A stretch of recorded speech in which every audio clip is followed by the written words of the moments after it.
Assalamualaikum warahmatullahi wabarakatuh. Pada kesempatan kali ini saya menceritakan kisah sahabat yang bikin Nabi Muhammad tertawa hingga menampakkan giginya. Dalam sejumlah riwayat dikisahkan bahwa Nabi Muhammad Shallallahu Alaihi Wasallam memiliki sejumlah sahabat yang setia menemaninya dalam menyebarkan agama Islam. Beberapa di antaranya adalah Sayyidina Abu Bakar As-Siddiq, Sayyidina Umar bin Khattab, Sayyidina Utsman bin Affan, dan Sayyidina Ali bin Abi Thalib. Keempatnya merupakan penerus kekhalifahan Rasulullah di zamannya. Namun, di antara banyaknya sahabat Rasulullah, ada satu orang sahabat yang dikenal paling jahil dan lucu yang sering bikin ulah dan bikin Rasulullah tertawa. Ia adalah Nuaiman. Nama aslinya adalah Nuaiman bin Umar al-Ashari.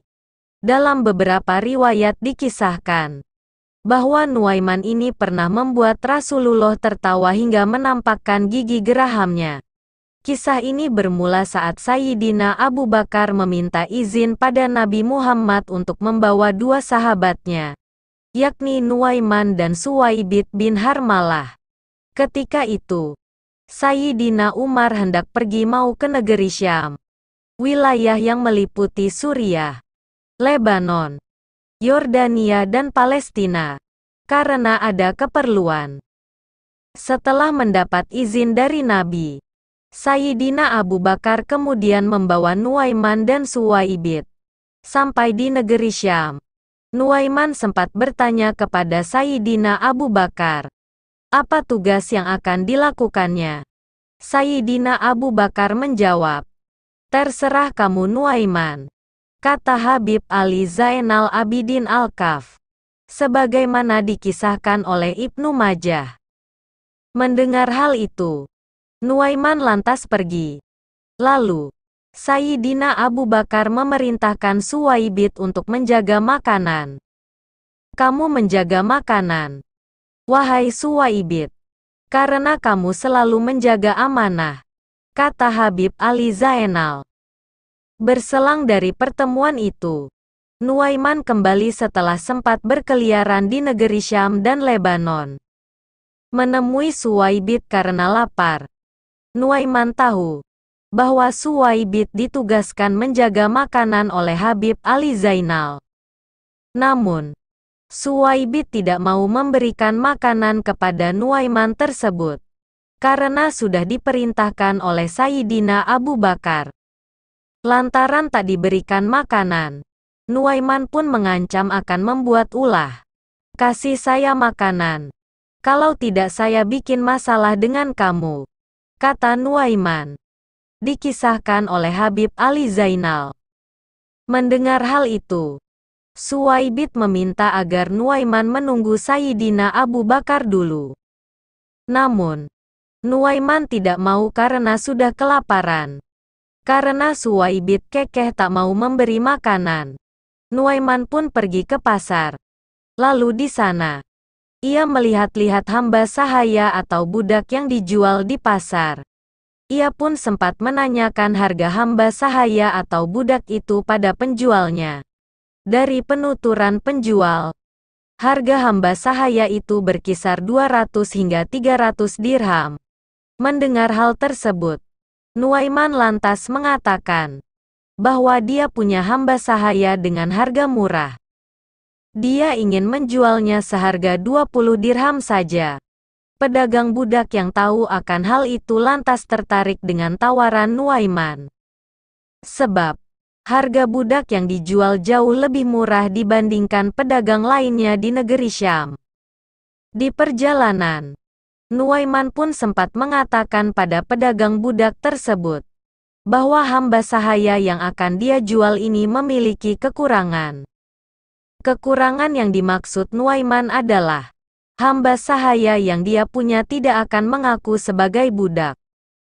Sehingga, dia meminta kepada pedagang budak itu untuk segera menangkap hamba sahaya miliknya, meskipun nanti akan melawan. Belakangan diketahui bahwa hamba sahaya yang akan dijual Nuaiman adalah Suwaibit, sahabat Rasulullah yang tadinya tidak mau memberikan makanan kepada Nuaiman tersebut. Sampai di lokasi, pedagang budak langsung menangkap Suwaibit.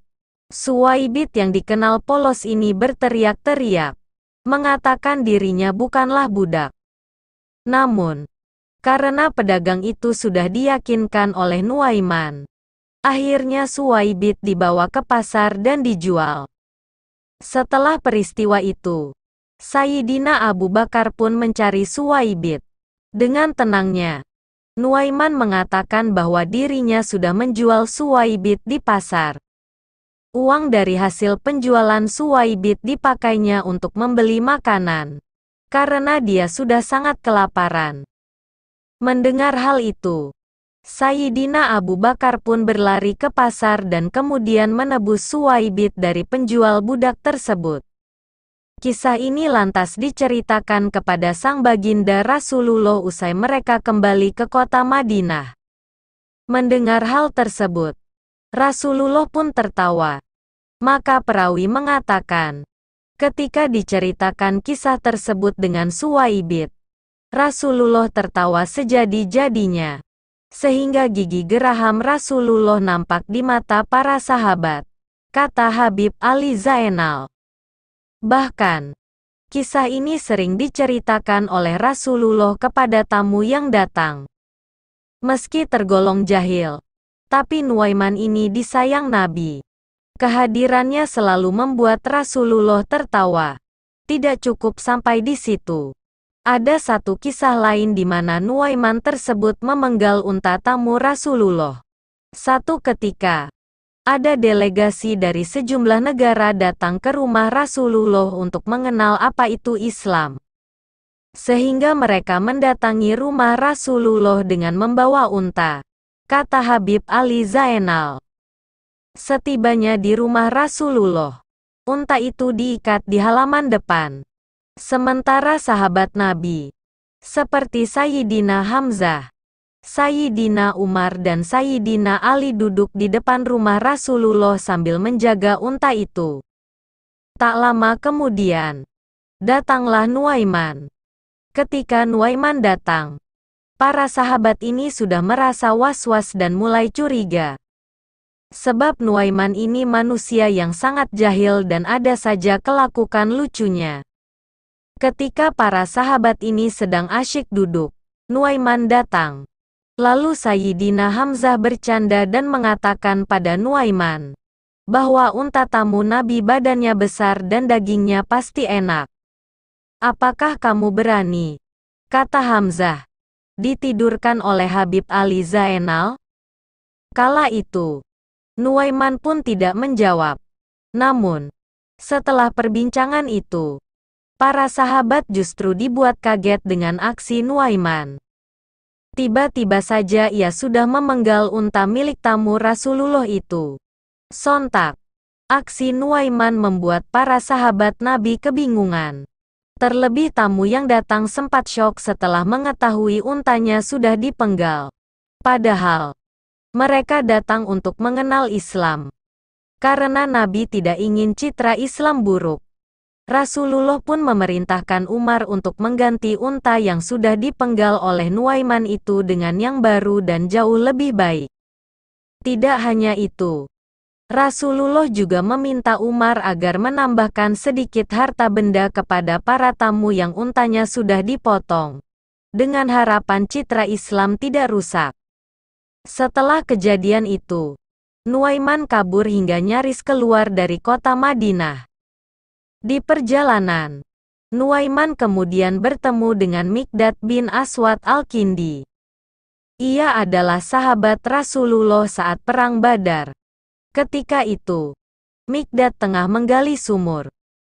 Nuaiman yang ketakutan kemudian menemui Miqdad. Ia mengaku tengah dikejar-kejar orang jahat dan memohon untuk bersembunyi. Karena Miqdad tahu bahwa Nuaiman ini juga sahabat Nabi, ia pun mengizinkannya bersembunyi di dalam lubang sumur. Namun, tak lama berselang, Miqdad kaget. Sebab, Tiba-tiba Rasulullah muncul dan menanyakan di mana posisi Nuaiman. Mikdad sempat serba salah. Ia tak ingin mengingkari janjinya dengan Nuaiman, tapi tak mampu membohongi Nabi. Dengan cepat, Mikdad lantas menjawab, "Mata saya tidak melihat Nuaiman ya Rasulullah." Tapi, tangan Mikdad menunjuk ke dalam lubang sumur tempat si Nuaiman bersembunyi. Nuaiman pun kemudian ditangkap dan dibawa oleh Nabi beserta sahabat untuk diberikan hukuman. Itulah sekelumit kisah jahil Nuaiman kepada Nabi. Meski dahulunya dikenal sebagai sosok yang gemar minum khamar, tapi Nuaiman ini sangat patuh kepada Nabi. Meski kadang kala kerap menjahili Nabi. Mungkin cukup sekian cerita kali ini. Jika ada salah kata saya memohon maaf yang sebesar-besarnya. Wassalamualaikum warahmatullahi wabarakatuh.